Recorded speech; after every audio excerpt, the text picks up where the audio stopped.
स्वागत करते हैं हम अपने चैनल एकेडमिक नॉलेज पे।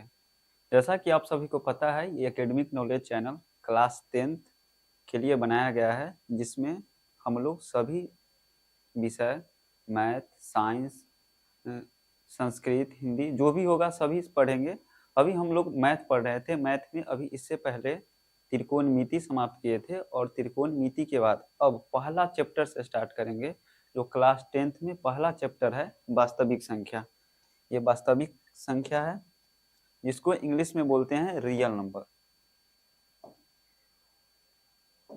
इंग्लिश में रियल नंबर बोला जाता है।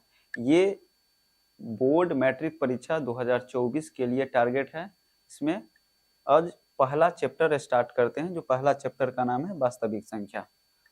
सबसे पहले एक चार्ट द्वारा समझते हैं, जो वास्तविक संख्या के अंतर्गत कौन कौन संख्या आता है। ये इंग्लिश में लिखा हुआ है। ऐसे हम लोग हिंदी मीडियम ही पढ़ेंगे, लेकिन जो भी टेक्निकल वर्ड होगा उसको हिंदी इंग्लिश दोनों में समझेंगे। जैसे रियल नंबर, रियल नंबर को हिंदी में क्या कहते हैं? वास्तविक संख्या।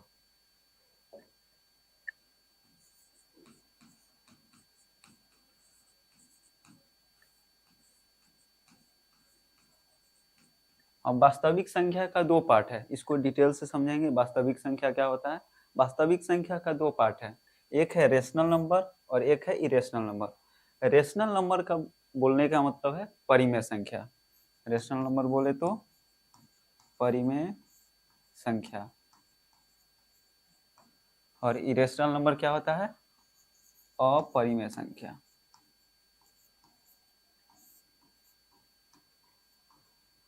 यानी समझिए, अभी थोड़ा देर बाद इसका परिमेय संख्या का डिफिनीशन समझेंगे। अभी थोड़ा समझते हैं, जिसे पी बाई क्यू के रूप में लिखा जाता है उसको क्या कहते हैं? परिमेय संख्या। जिसे पी बाई क्यू के रूप में नहीं लिखा जा सके उसको क्या बोलेंगे? अपरिमेय संख्या। अब परिमेय संख्या का दो पार्ट है, एक को बोलते हैं इंटीजर और दूसरा को बोलते हैं नॉन इंटीजर। यानी इंटीजर का हिंदी मीनिंग होता है पूर्णांक, यानी जो पूर्णांक हो और जो पूर्णांक नहीं हो। और पूर्णांक नहीं हो तो क्या क्या हो सकता है? भिन्न हो सकता है, दशमलव हो सकता है। इसको समझेंगे डिटेल में। अब इंटीजर का दो पार्ट है, एक है निगेटिव नंबर और एक है होल नंबर। अब निगेटिव नंबर क्या होता है इसको समझते हैं। जैसे एक अगर चार्ट बनाए तो बीच में क्या होता है? जीरो। जीरो का इधर प्लस 1 2 3 4, इधर क्या होगा? -1 -2 -3। यानी इधर जो भी नंबर है उसको क्या बोलेंगे? निगेटिव नंबर, यानी ऋणात्मक संख्या। जीरो से इधर जितना भी नंबर होगा उसको क्या बोलेंगे? धनात्मक संख्या। जीरो क्या होता है? जीरो न ऋणात्मक संख्या है न धनात्मक संख्या है, यानी एक तरह से बोले तो ये न धनात्मक है न ऋणात्मक, बीच का संख्या है। तो समझे, रेशनल नंबर का दो पार्ट, एक को बोलेंगे इंटीजर और दूसरा को बोलेंगे नॉन इंटीजर। नॉन इंटीजर में आ जाएगा भिन्न आ गया, दशमलव आ गया। अब इंटीजर का दो पार्ट है, इंटीजर का दो पार्ट, एक निगेटिव यानी ऋणात्मक संख्या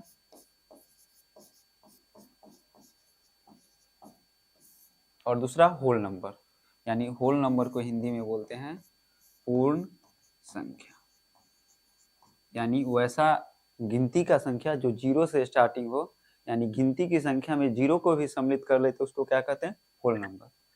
होल नंबर का भी दो पार्ट है, एगो को बोलते हैं नेचुरल नंबर और दूसरा का बोलते हैं जीरो। नेचुरल नंबर क्या है? प्राकृतिक संख्या।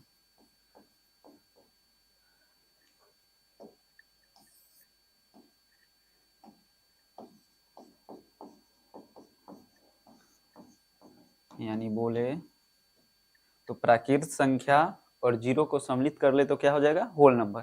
एक बार नीचे से चलते हैं, ऊपर से तो समझ गए, नीचे से चलेंगे। नेचुरल नंबर क्या कहते हैं? गिनती की संख्या को क्या कहते हैं? प्राकृतिक संख्या। अगर गिनती की संख्या में जीरो भी सम्मिलित हो जाए तो उसको क्या कहते हैं? पूर्ण संख्या। पूर्ण संख्या और निगेटिव संख्या को मिला दे तो क्या बन जाएगा? इंटीजर यानी पूर्णांक। यदि पूर्णांक को और नॉन इंटीजर यानी इंटीजर और नॉन इंटीजर को मिला दे तो क्या बनेगा? Rational number. रेशनल नंबर मतलब परिमेय संख्या। और परिमेय और अपरिमेय को मिला दे तो क्या बन जाएगा? वास्तविक संख्या। अब इसको बारी बारी से इसका परिभाषा देखते हैं। सबसे पहले क्या है? प्राकृतिक संख्या। प्राकृतिक संख्या के इंग्लिश में क्या कहते हैं? Natural number. नेचुरल मतलब क्या है? हम जो हमको नेचर से मिला है। यानी गिनती की संख्या को क्या कहते हैं? प्राकृतिक संख्या। यानी जो भी गिनती की संख्या है उसको क्या बोलेंगे? प्राकृतिक संख्या। सबसे छोटी प्राकृत संख्या का कितना होगा 1, यानी 1 2 3 4 5 6 ये सब किसका संख्या है, गिनती की संख्या है। और ये कहाँ तक जाएगा, इनफाइनाइट तक। आपसे अगर क्वेश्चन पूछे जो सबसे छोटा प्राकृत संख्या क्या है 1, सबसे बड़ा प्राकृत संख्या क्या है तो इनफाइनाइट, यानी हम ज्ञात नहीं कर सकते।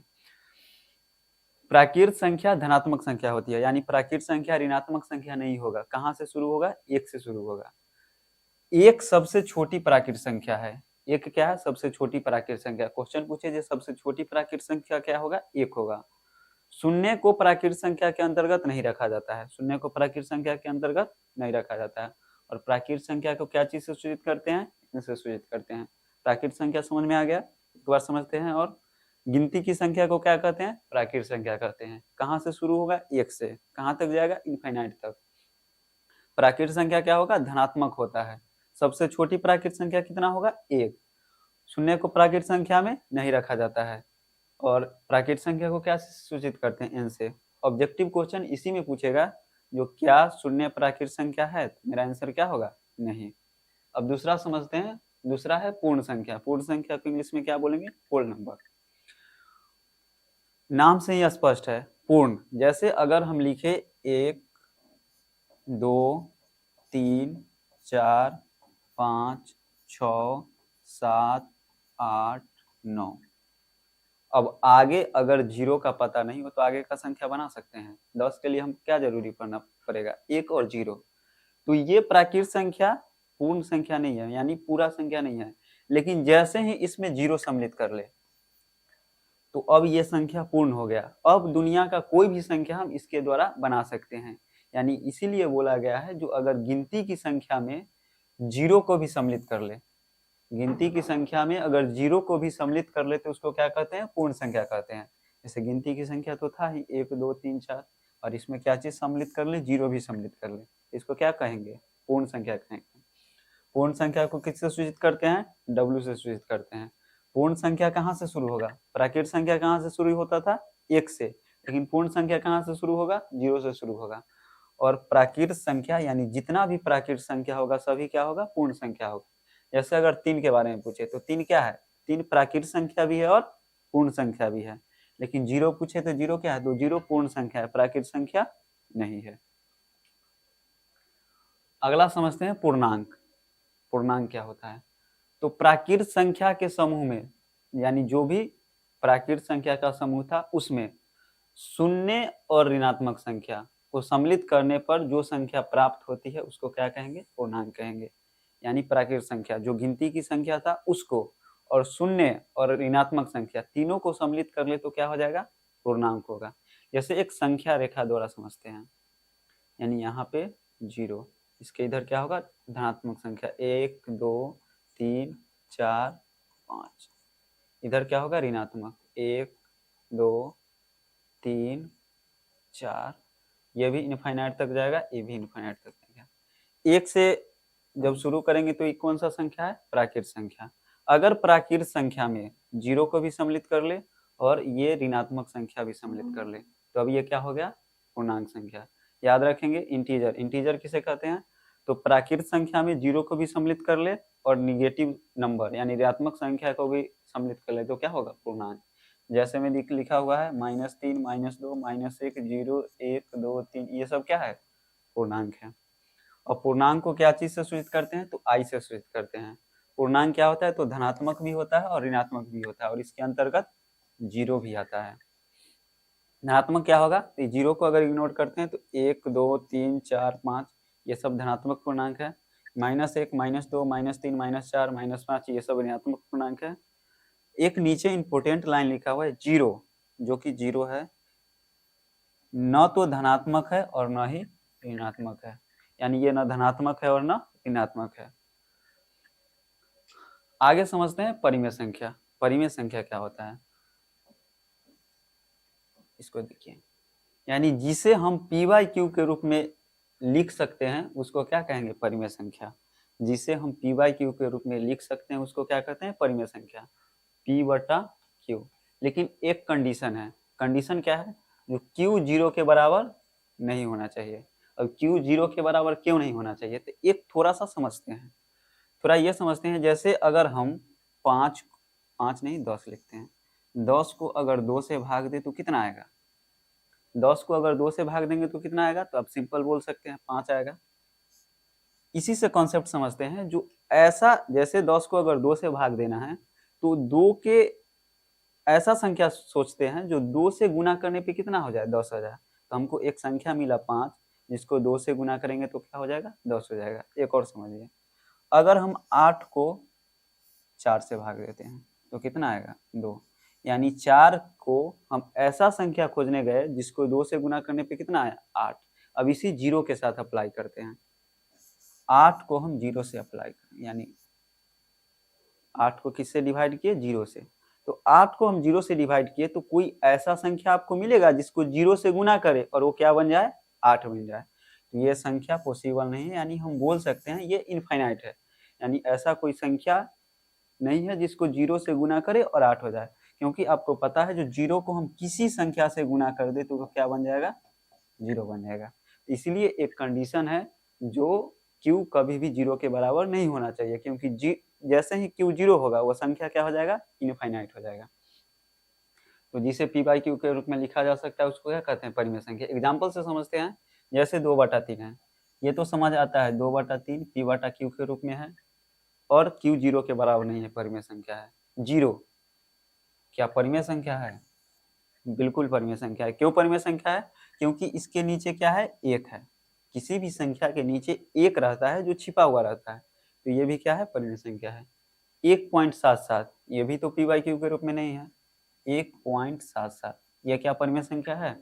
बिल्कुल परिमेय संख्या है, क्योंकि जैसे ही आपको पता होगा दशमलव उड़ाते हैं, नीचे 1 लिख के 2 0 लिखेंगे, यानी 177 अब बटा क्या हो गया? 100।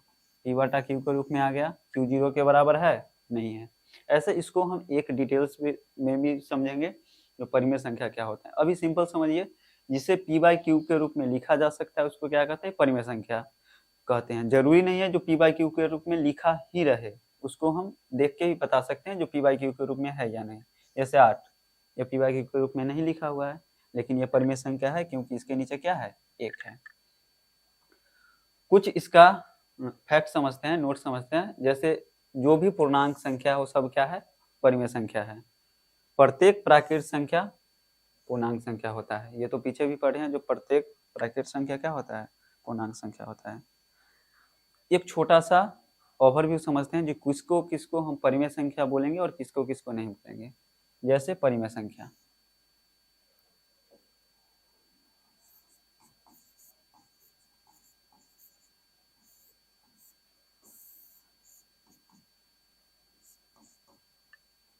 दो चीज रूप में होगा, या तो ये दशमलव में होगा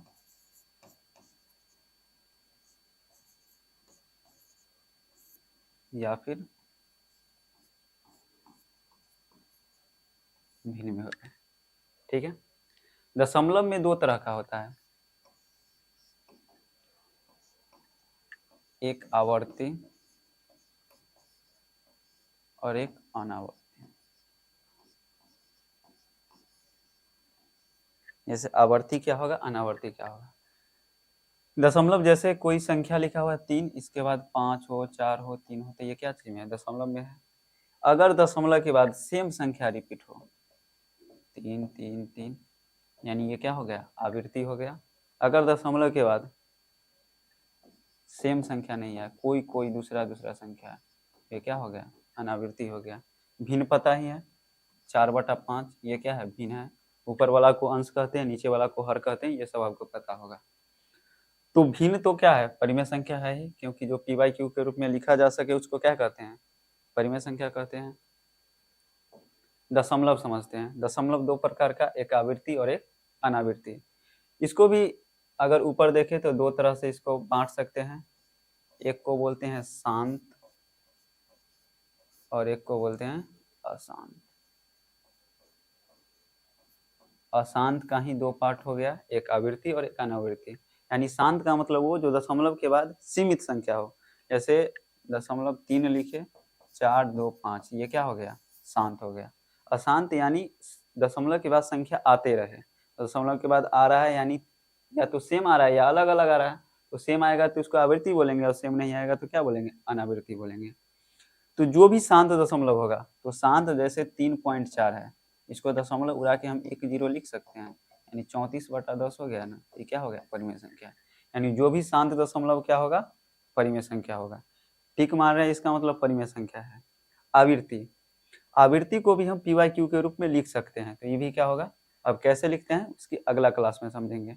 अनावृत्ति, अनावृत्ति को पता ही नहीं है जो इसके बाद कितना संख्या है, तो इसको पी वाई क्यू के रूप में नहीं लिख सकते हैं, तो अनावृत्ति दशमलव परिमेय संख्या नहीं हुआ। यानी ऐसे समझिए, परिमेय संख्या दशमलव भिन्न, जितना भी भिन्न होगा भिन्न में लिखा हुआ है यानी परिमेय संख्या है। दशमलव में शांत अशांत, शांत होगा वो परिमेय संख्या होगा, अशांत अशांत में आवृत्ति अनावृत्ति, जो भी आवृत्ति होगा वो परिमेय संख्या होगा, जो अनावृत्ति होगा वो अपरिमेय संख्या होगा। एक समझ लेते हैं, जैसे 0.33 आ रहा है तो इस पर रैकरिंग का साइन लगाते हैं, रैकरिंग का साइन लगाएंगे तो लिखेंगे 3, और जितना पे रैकरिंग है उतना 9 लिख लेते हैं। ये 3/9 हो गया, इसको काट के 1/3 भी लिख सकते हैं। ठीक है, पी बाई क्यू के रूप में लिखा गया ना, और पी बाई क्यू के रूप में लिखा गया तो इसको क्या बोलेंगे? परिमेय संख्या बोलेंगे। आगे समझते हैं अपरिमेय संख्या, इरेशनल नंबर। अभी थोड़ा देर पहले पढ़े परिमेय संख्या। जिसे पी बाई क्यू के रूप में लिख सकते हैं वो परिमेय संख्या है, जिसे पी बाई क्यू के रूप में नहीं लिख सकते हैं वो क्या है? अपरिमेय संख्या है। जितना भी ऐसा संख्या है जिसको पी बाई क्यू के रूप में नहीं लिख सकते हैं तो वो क्या होगा? अपरिमेय संख्या। जैसे पाई, हमेशा 10वां क्लास में 1-2 साल करके क्वेश्चन रहता ही है, जो पाई क्या है? परिमेय है कि अपरिमेय है? तो पाई अपरिमेय संख्या है। भले ही 22/7 जो पाई का मान हम 22/7 लिखते हैं वो परिमेय संख्या है, क्योंकि ये पी वाई क्यू के रूप में लिखा हुआ है, लेकिन पाई क्या है? अपरिमेय संख्या। अब कैसे अपरिमेय संख्या? तो पाई का ये एग्जैक्ट मान नहीं है, निकटवर्ती मान है। तो हमेशा क्वेश्चन पूछे पाई क्या है, तो अपरिमेय संख्या है। जो भी ऐसा रूट जो पूर्ण वर्ग का रूट नहीं है तो वो क्या होगा? अपरिमेय संख्या होगा। जैसे √2 अपरिमेय संख्या हो गया, √3 अपरिमेय संख्या हो गया, √5 अपरिमेय संख्या हो गया, √16, तो √16 का मान कितना हो जाएगा? 4 हो जाएगा ना। तो जो भी पूर्ण वर्ग का रूट होगा वो परिमेय संख्या होगा, बाद बाकी का जो भी रूट होगा वो क्या होगा? अपरिमेय संख्या। जैसे क्वेश्चन बोले √20 क्या है? अपरिमेय संख्या होगा। मतलब एक क्लास होगा जिसमें परिमेय और अपरिमेय को डिटेल से पढ़ेंगे, अभी सिर्फ परिभाषा देखते हैं। तो जिसे पी वाई क्यू के रूप में लिखा जा सके उसको क्या बोलेंगे? परिमेय संख्या। जिसे पी वाई क्यू के रूप में नहीं लिखा जा सके उसको क्या बोलेंगे? अपरिमेय संख्या। आगे समझते हैं वास्तविक संख्या। वास्तविक संख्या क्या होगा? तो परिमेय संख्या और अपरिमेय संख्या के सम्मिलित रूप को क्या कहते हैं? वास्तविक संख्या। यानी परिमेय संख्या को भी और अपरिमेय संख्या को भी, दोनों को मिला देंगे तो क्या बन जाएगा? वास्तविक संख्या बन जाएगा। यानी परिमेय संख्या अपरिमेय संख्या के समूह को क्या कहते हैं? वास्तविक संख्या। जो भी परिमेय संख्या था, जैसे पाई क्या है? अपरिमेय संख्या, वास्तविक संख्या में आएगा। √2 अपरिमेय संख्या, वास्तविक संख्या में आएगा।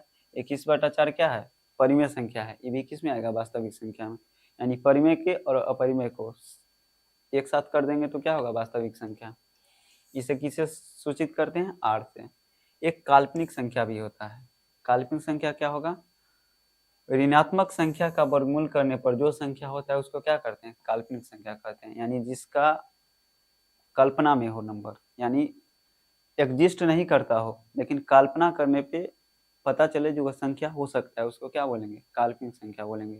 जैसे आपको पता होगा जो कभी भी √16 का मान क्या होगा? 4 होगा, तो ये क्या है? वास्तविक संख्या है। लेकिन यही अगर -16 का रूट करें तो ये एक काल्पनिक संख्या है, ये वास्तविक संख्या नहीं है।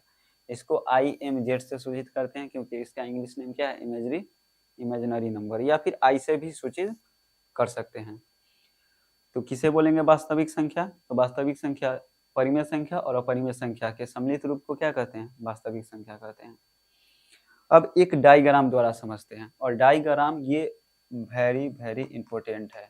क्यों है? क्योंकि इससे ऑब्जेक्टिव क्वेश्चन बहुत बनता है। एक बार पहले अच्छे से समझते हैं। रियल नंबर मतलब वास्तविक संख्या, रेशनल नंबर परिमेय संख्या, इंटीजर पूर्णांक, होल नंबर पूर्ण संख्या, नेचुरल नंबर वास्तविक संख्या, नेचुरल नंबर प्राकृतिक संख्या, और इरेशनल नंबर मतलब अपरिमेय संख्या। सबसे पहला घर क्या दिखाई दे रहा है? Natural number. तो गिनती की संख्या को क्या कहते हैं? Natural number. 1 2 3 4 ये सब क्या है? नेचुरल नंबर है। दूसरा होल नंबर, अगर इसमें जीरो भी सम्मिलित कर ले, 0 लिख ले, 1 लिख ले, 2 लिख ले, 3 लिख ले, 4 लिख ले, तो ये क्या हो गया? होल नंबर हो गया। इंटीजर यानी इसमें हम माइनस वाला भी सम्मिलित कर ले, तो माइनस वाला भी सम्मिलित कर लेंगे, जैसे -1, -2, -3, 0, 1, 2, 3, ये सब क्या हो गया? इंटीजर हो गया। रेशनल नंबर परिमेय संख्या जिसे पी बाई क्यू के रूप में लिख सकते हैं, ये सब क्या होगा? परिमेय संख्या। जैसे इसमें दशमलव भिन्न सब आ जाएगा, जैसे 4, 5, 3/2, 4/3, ये सब क्या है? रेशनल नंबर है। इरेशनल नंबर यानी इसी के अंतर्गत क्या आएगा? जो रेशनल, जैसे ये एक घर हो गया और ये अलग घर हो गया, यानी इसका एक फैमिली है और इसका अलग फैमिली है। अलग फैमिली क्या होगा? तो जिसे जैसे इसको हम पी बाई क्यू के रूप में लिख सकते हैं, इसको भी लिख सकते हैं, इसको भी लिख सकते हैं, ये सब क्या है? परिमेय संख्या। लेकिन इससे एक अलग घर है जिसमें इसका कोई फैमिली नहीं रहता है, अलग फैमिली रहता है, जिसे पी बाई क्यू के रूप में नहीं लिख सकते हैं। जैसे √2 हो गया, √3 हो गया और √4 हो गया, इसको क्या बोलेंगे? Irrational number. अब रेशनल नंबर, इरेशनल नंबर सबको मिला दिए तो क्या बन गया? रियल नंबर यानी वास्तविक संख्या। आशा है समझ में आया होगा। अब इससे क्वेश्चन पूछते हैं। क्वेश्चन पूछेगा सभी प्राकृत संख्या पूर्ण संख्या होता है? नहीं, नहीं होगा, क्योंकि 0 एक अलग है, 0 प्राकृत संख्या नहीं है। लेकिन यही उल्टा क्वेश्चन पूछे, क्या सभी पूर्ण संख्या प्राकृत संख्या होता है? बिल्कुल होता है। डायग्राम देख के बना देंगे। क्वेश्चन पूछेगा क्या सभी पूर्णांक, क्या सभी पूर्णांक प्राकृत संख्या होगा? नहीं होगा। लेकिन यही क्वेश्चन उल्टा पूछते, क्या सभी पूर्णांक, क्या सभी पूर्णांक रेशनल नंबर होगा? बिल्कुल होगा।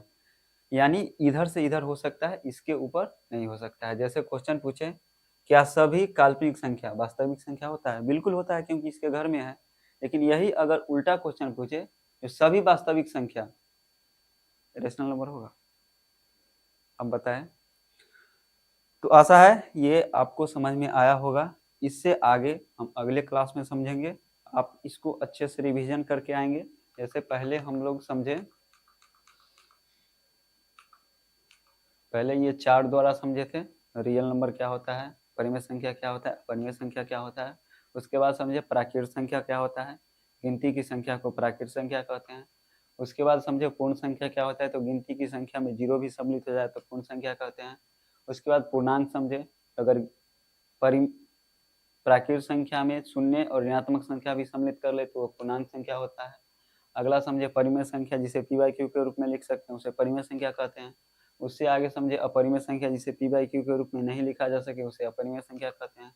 उसके बाद समझे वास्तविक संख्या, तो परिमेय संख्या और अपरिमेय संख्या को सम्मिलित रूप को क्या कहेंगे, तो वास्तविक संख्या कहेंगे। काल्पनिक संख्या जो कल्पना में हो, इसका रियल कोई वैल्यू नहीं हो, उसको क्या कहते हैं? काल्पनिक संख्या कहते हैं। उसके बाद एक फिगर द्वारा समझे, जो natural number, whole number, integer, rational number, real number, irrational number.